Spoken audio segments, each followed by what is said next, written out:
L'équipage au chapeau de paille est aujourd'hui l'un, si ce n'est le groupe le plus connu du monde du manga, et cette reconnaissance est plus que méritée puisque ce groupe que l'on suit depuis des années et des années est l'un des mieux écrits et développés de l'histoire de la fiction. Leur passé, leur présent, leur futur, tout est très bien axé par Eiichiro Oda et les Mugiwara font ainsi l'unanimité chez les fans de One Piece. Enfin, une unanimité de moins en moins présente puisque parmi ses 10 compagnons, il y en a un qui plus le temps passe, plus il perd de passagers de son train. Est-ce qu'alors les fans de One Piece sont tout simplement trop durs avec lui, ou alors son évolution n'a vraiment pas été à la hauteur de nos attentes? Laissez-moi alors aujourd'hui essayer de vous expliquer ce qui a fait passer Usopp de chouchou des fans à l'un des plus gros sujets de discussion autour de One Piece.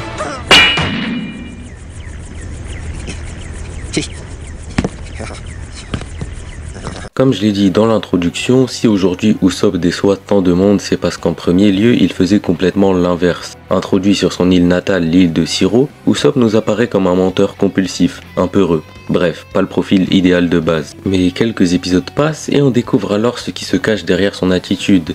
Ayant perdu sa mère très jeune alors que son père les avait abandonnés, Usopp s'est alors mis à vivre à travers ses mensonges, s'inventant une vie totalement fausse aux yeux des autres, mais surtout aux siens. Parce que oui, celui-ci crée des histoires pour occuper et impressionner Kaya entre autres, mais avant tout c'est une façon facile pour lui de dépasser ses faiblesses et ses peurs. Ainsi, ce personnage va instantanément devenir très touchant, les lecteurs vont le comprendre, certains s'y affilier, on a donc la recette parfaite d'un personnage préféré. Et tout cela va continuer d'aller dans le bon sens alors qu'Usopp va à plusieurs reprises briser ses limites qu'il s'impose pour venir en aide à ses amis. Les meilleurs exemples étant lorsqu'il a osé faire face à l'équipage de Kuro pour Kaya, lorsqu'il a affronté à lui tout seul l'un des commandants d'Arlong pour Nami et son village, et surtout Enies Lobby lorsque celui-ci, malgré les événements qui précédaient, était revenu pour sauver Robin. Je le répète encore, mais Usopp avait donc tout du personnage attachant. Mais alors, que s'est-il passé ?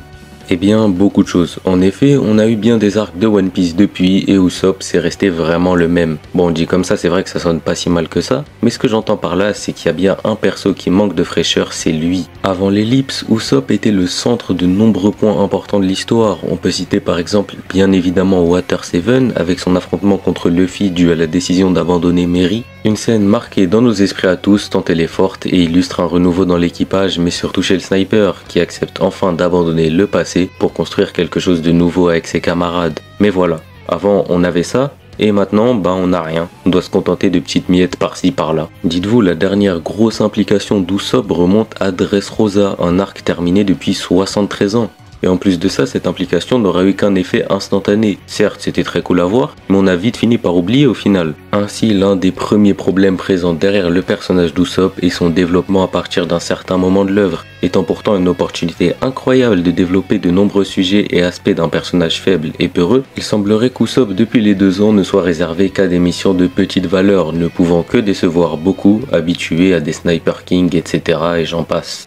Mais tiens, un peu avant, j'ai parlé de l'implication d'Usopp à Dressrosa tout en restant un peu vague. Vous le savez bien évidemment, mais je faisais référence à tout l'épisode du Haki de l'observation super poussé du sniper. Pour ceux qui ont oublié, je vous fais ça en vif, alors que Luffy et Law avaient baissé leur garde face à la jeune Sugar, Usopp tente le tout pour le tout et essaye de sauver son capitaine d'une distance phénoménale. Il développe alors un Haki de l'observation comme on n'en avait jamais vu à l'époque et accomplit sa mission. Et voilà, je vais encore me répéter comme au point précédent, mais on a eu ça, puis c'est tout. Alors qu'il avait désormais avec lui une capacité lui donnant un avantage clair sur un grand nombre d'ennemis, il a décidé d'arrêter de l'utiliser sans qu'on sache pourquoi. Et ça ne fait qu'appuyer encore plus l'argument que je faisais depuis le début de cette vidéo, mais Usopp est un personnage avec de superbes initiatives qui ne se concluent jamais. Un peu à l'image de son état d'esprit au final. Mais voilà, ça c'était juste une petite digression sur le Haki de l'observation que je voulais faire, elle se conclut ici, et je voulais aussi préciser que même si j'utilise ce point contre Usopp, il s'applique aussi à tous les autres persos, parce que je vous le rappelle, mais ils sont nombreux à pouvoir voir dans le futur, et il semblerait que seul Shanks se souvienne de ça.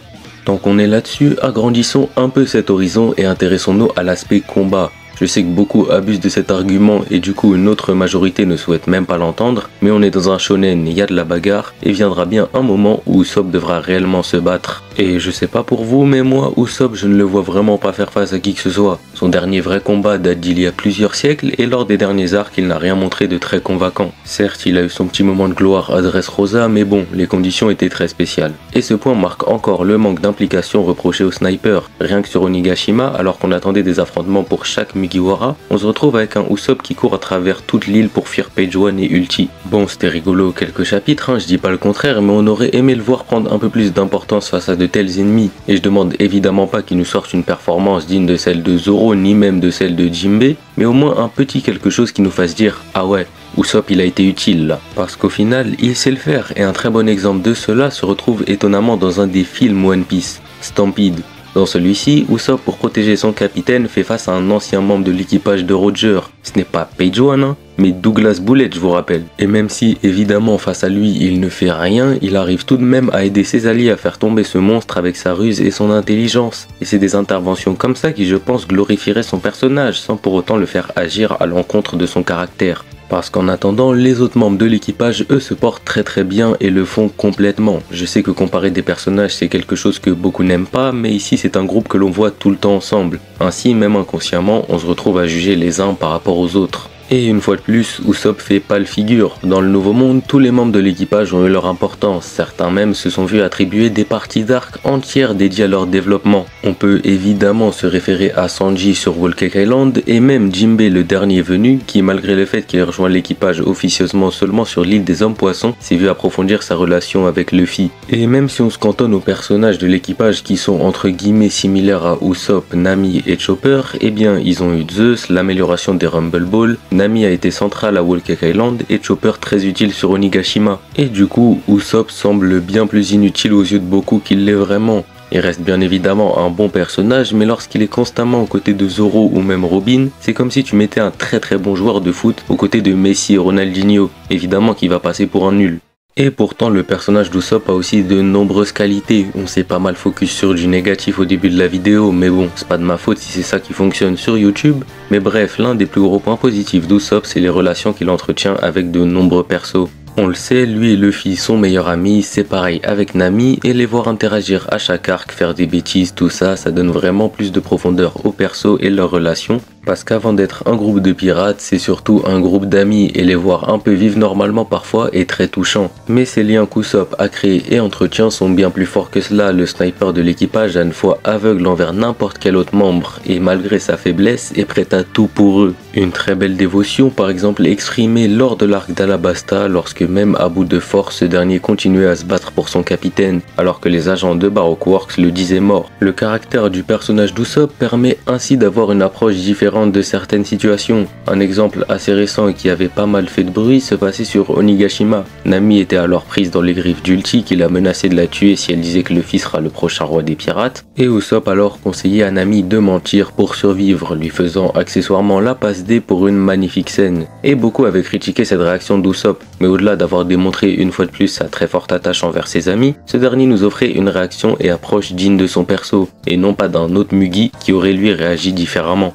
Ainsi, la peur, la faiblesse, les émotions, etc. d'Usopp permettent un contraste appréciable dans l'équipage, rendant chaque membre unique en son genre, même si on aimerait bien un peu plus de courage dans les prochains arcs. Parce que le courage, un peu comme son père, ce n'est pas vraiment la spécialité de ce vaillant guerrier. Mais bon, lui au moins fait passer ça sur le ton de l'humour, et c'est là l'un des plus gros, si ce n'est le plus gros trait de caractère d'Usopp, avec les mensonges, les blagues. Depuis ses débuts, le canonnier est le ressort comique de l'équipage. Son profil y colle parfaitement, et peu importe la situation, Oda trouvera toujours une blague à faire avec lui. Et la plupart du temps ça régale, on n'est pas sur les blagues du siècle, hein, mais c'est sympa, c'est drôle, voilà. Comme Brook qui veut pas lâcher ses vieilles vannes, on est tout autant devenu attaché aux blagues qu'aux personnages, c'est indissociable. Et je trouve ça très bien d'allouer à tous ces personnages quelques gags, mais d'en avoir réservé certains pour en faire tout le temps, que cela fasse part entière de leur personnage. Ainsi, même dans des moments sérieux, Usopp va envoyer un triple salto avant devant Ener et se manger le bateau dans la bouche. Ça n'enlève en rien à l'importance de la situation et surtout ça préserve le rire au centre de l'œuvre. Parce qu'aujourd'hui, plus que jamais, on le sait, mais le rire dans One Piece, c'est ce qu'il y a de plus important. Cependant, il y a un petit côté négatif qui se limite pas qu'à Usopp, mais qui n'aide quand même pas son cas. En effet, même si l'humour dans One Piece globalement ça va, il y a des running gags qu'on est pas mal à en avoir marre de voir. Pour citer un autre perso, on peut parler de Sanji. Tant bien que ce soit un personnage incroyable, le running gag du mec pervers c'est devenu insupportable très vite et au final ça nuit juste à l'image du perso. Et Usopp c'est pareil, il y a eu des vannes qui étaient incroyables comme tout le combat face à Perona qui était vachement drôle, mais au bout d'un moment, quand t'es le sniper d'un équipage d'un empereur et que tu continues à te chier dessus à la moindre petite inconvénience, ça devient lourd.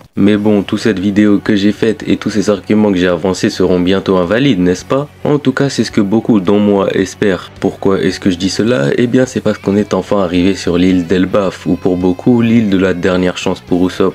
On va un peu remonter le temps et repartir sur l'île de Little Garden. Sur cette île, l'équipage découvrait Dory et Brogy, deux géants qui avaient complètement fasciné Usopp tellement ils représentaient ce qu'il rêvait d'être. Se jurant ainsi de se rendre un jour sur leur île natale, Usopp va encore sur quelques îles voir son destin se lier avec celui des géants. Et maintenant, on y est. L'arc n'est qu'à ses débuts, on n'a aucune idée de ce qui va se passer, mais pour beaucoup, ce qui doit se passer, c'est un changement chez Usopp. Ayant pour rêve de devenir un grand guerrier des mers, c'est bien ici que ce dernier peut s'entraîner pour devenir plus fort et surtout plus valeureux. Une fois de plus, je le répète, mais personne de sensé demande à ce qu'il devienne un monstre, mais au moins qu'accompagné par ses amis géants, il devienne digne de son titre et surtout de sa prime. Et qui sait, vu que l'équipage de Shanks est si proche du peuple d'Elbaf, peut-être qu'il en apprendra un peu plus sur son daron cette fraude. Maintenant, s'il ne se passe rien le concernant lors de cet arc, même si ça m'étonnerait, je ne pense pas que le personnage d'Usopp soit fini comme certains peuvent le dire. Il lui reste pas mal encore de rôles à jouer d'ici la fin de l'œuvre, et je suis sûr qu'Oda a préparé quelque chose pour lui. Parce qu'Usopp est évidemment pas un mauvais personnage, comme j'ai dit dans cette vidéo, il est très touchant et beaucoup de personnes peuvent même s'y affilier. C'est juste que lors du Nouveau Monde, son implication dans les gros arcs et les gros moments a été plutôt faible, et ça forcément ça va en décevoir beaucoup. Surtout quand ce manque d'implication se fait sur tous les domaines, le développement, l'histoire, les combats, etc. Usopp on l'a pas vraiment vu et il n'y a pas de moment très marquant dont on se souvient. Alors qu'il y a eu de nombreuses opportunités je pense, mais bon, nous on donne notre avis et il y a des gens qui aiment un peu trop le donner à mon goût, mais le seul qui a la vraie vision sur One Piece c'est Eiichiro Oda. Alors patientons, laissons-le écrire tranquillement, prendre des pauses s'il veut, et juste profitons de l'histoire et de voir comment ça va évoluer.